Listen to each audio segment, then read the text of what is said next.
Olá, tudo bem com vocês? Sétimo ano, sejam bem-vindos a mais uma aula.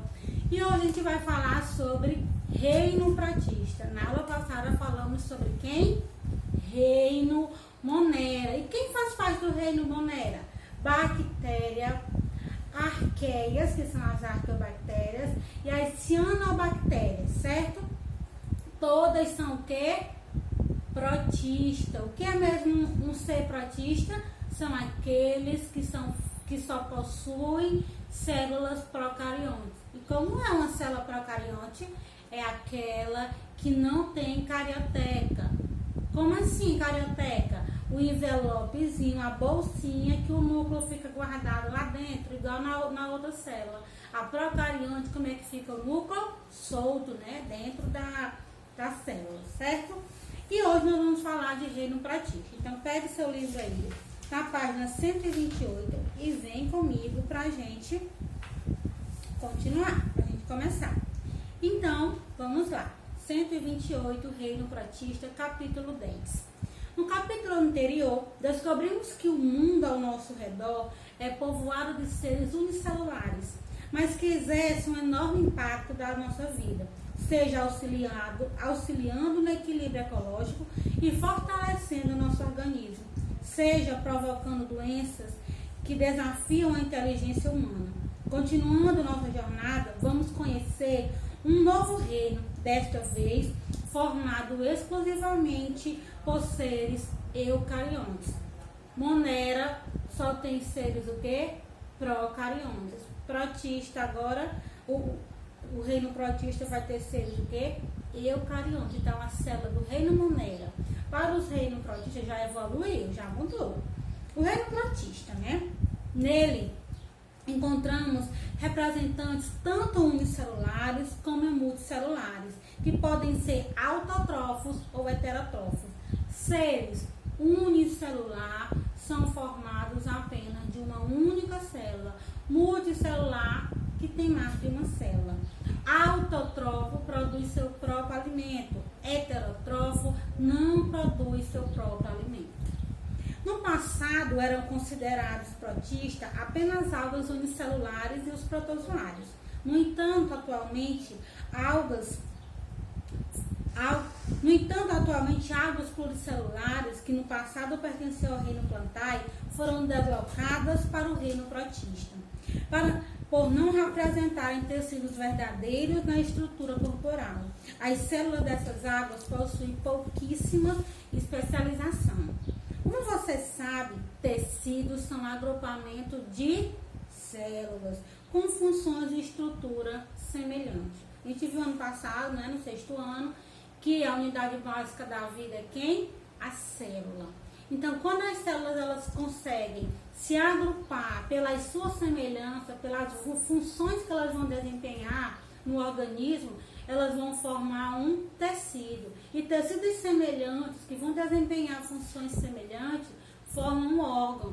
Órgãos que vão desempenhar funções semelhantes formam um sistema.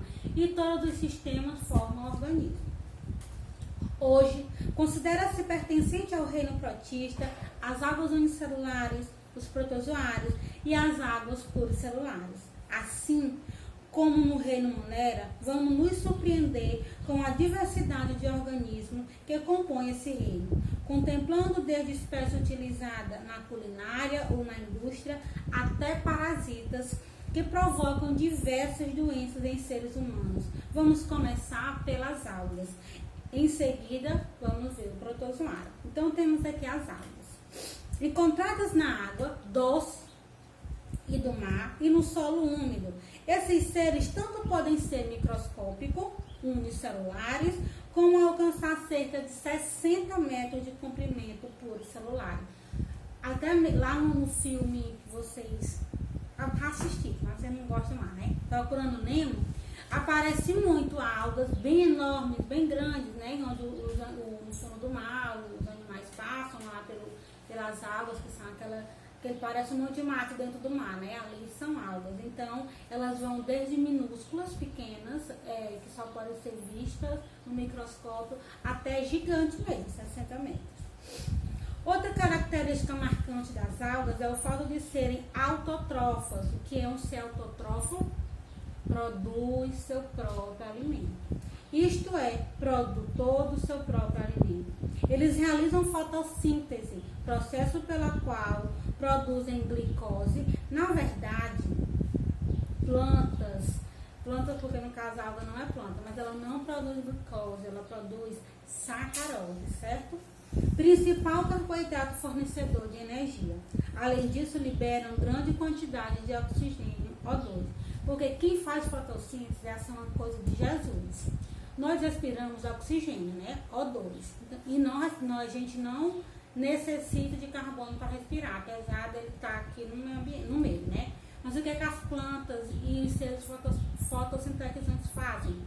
Eles consomem energia, junto com a energia eles consomem carbono, que é o gás que a gente não usa. No seu processo de transpiração celular, eles fazem o quê? Absorve carbono e libera oxigênio. E quem usa oxigênio? Nós. Então é maravilhoso demais. Fundamental para a nossa sobrevivência, o oxigênio. Contribuindo para que o nível desse gás atinja o patamar de 21% na atmosfera. As algas são fundamentais para o equilíbrio ecológico, pois além de fornecerem esse oxigênio, também produzem alimentos em vários ecossistemas aquáticos. As algas possuem grande valor econômico graças à sua utilização na síntese de substâncias como o glutamato de sódio, usado para acentuar o sabor de alimentos, e o H, utilizado na indústria de alimentos e na pesquisa científica. Até mesmo suas folhas são aproveitadas na produção de sushi, prato típico da culinária japonesa.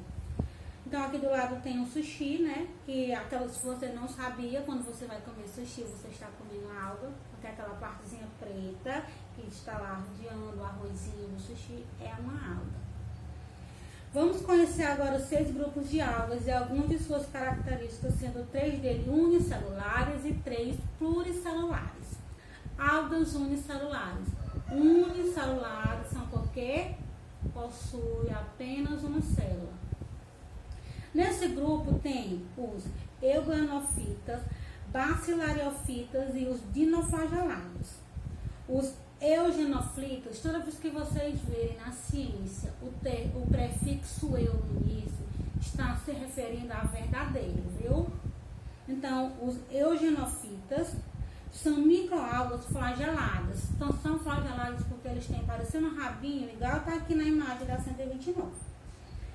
Aquáticas de comportamento mixotróficos, ou seja, podem se comportar como autotrófos ou heterotrófos. Então, esses eugenofitas, eles podem tanto produzir seu próprio alimento como consumir outros alimentos.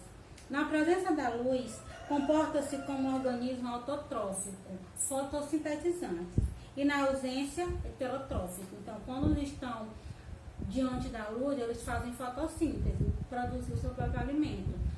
É bem parecido como vocês viram na aula passada. Lembra que eu falei para vocês daquela lesma do mar? Parece uma folha. A lesma do mar, ela pode passar 9 meses sem se alimentar porque ela absorveu um ser fotossintetizante, né? Então, ela fica com aquela reserva. Quando ela está durante o dia, ela pode desenvolver atividade fotossintetizante. E quando ela está longe da luz, ela produz seu próprio alimento. Ela vai atrás do seu alimento. É igual também com essa alga aqui, a alga genofita. Durante a luz, ela faz fotossíntese e na ausência de luz, ela vai à procura do seu alimento. Esses seres habitam ambientes aquáticos predominantes de água doce e locomovem-se por meio de um flagelo. Aqui tem uma imagem da genoflita, né? Que é a Euglenovirides, é um exemplo de egenofita de vida livre, ou seja, não é uma espécie parasita. Depois, aí na página 130, tem a ilustração de várias formas de diatomáceas. As diatomáceas fazem parte do grupo bacilariófitas. As bacilariófitas são organismos aquáticos imóveis, de parede celular impregnada por sílica, tendo como grande representante a espécie de tomácea. Apresentando várias ornamentações, a carapaça das diatomáceas é sempre formada por duas paredes chamadas tecas, que se encaixam como se fosse um frasco com sua tampa. Ao longo de milhões de anos, essas carapaças acumulavam-se no fundo dos mares até formar o que hoje se conhece pelo nome de diatomito, ou terra de diatomáceo.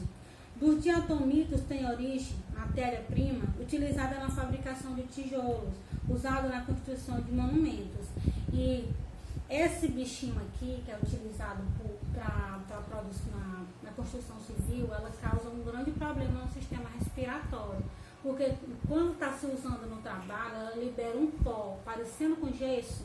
E esse pó, quando inalado por quem trabalha com ela, ele entra para dentro do pulmão, pelos brônquios, e ele não sai mais. Então, ele vai entupindo os alvéolos pulmonares, que são extremidades que estão bem no brônquio. Então, ele acaba que é muito danoso para a saúde.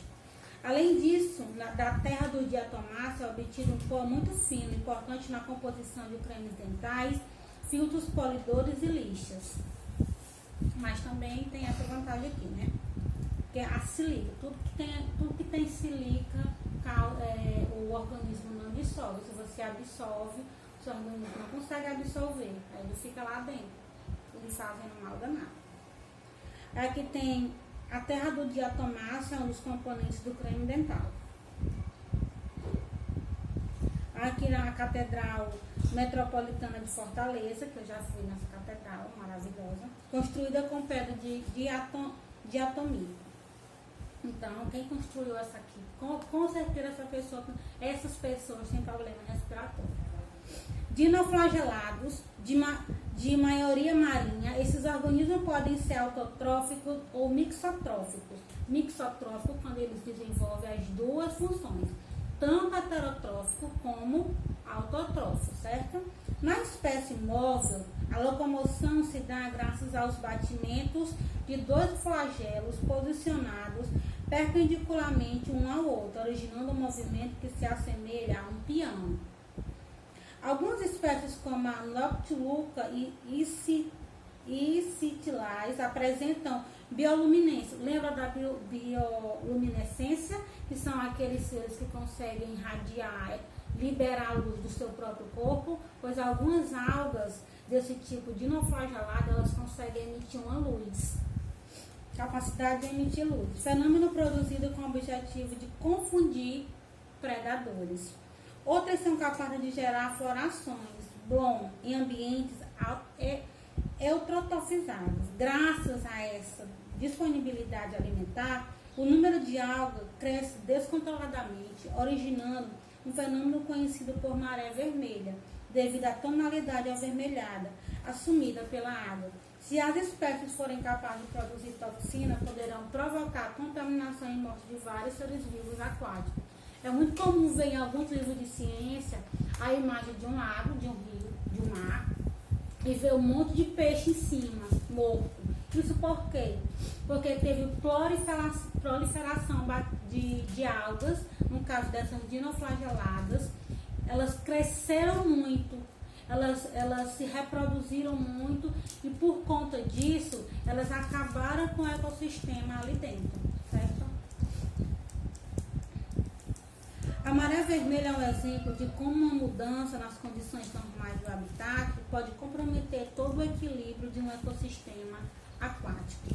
Em condições normais, essas águas habitam o fundo do ambiente aquático, mas quando ocorre alteração de salinidade, a temperatura ou despejo dos resíduos de esgoto doméstico, elas se reproduzem descontroladamente e ocupam a superfície. Aí, como elas ocupam a superfície, elas cobrem, elas criam meio que uma capa em cima da região aquática e isso impede com que o oxigênio entre dentro da região aquática, ocasionando o quê? A morte dos ecossistemas aquáticos.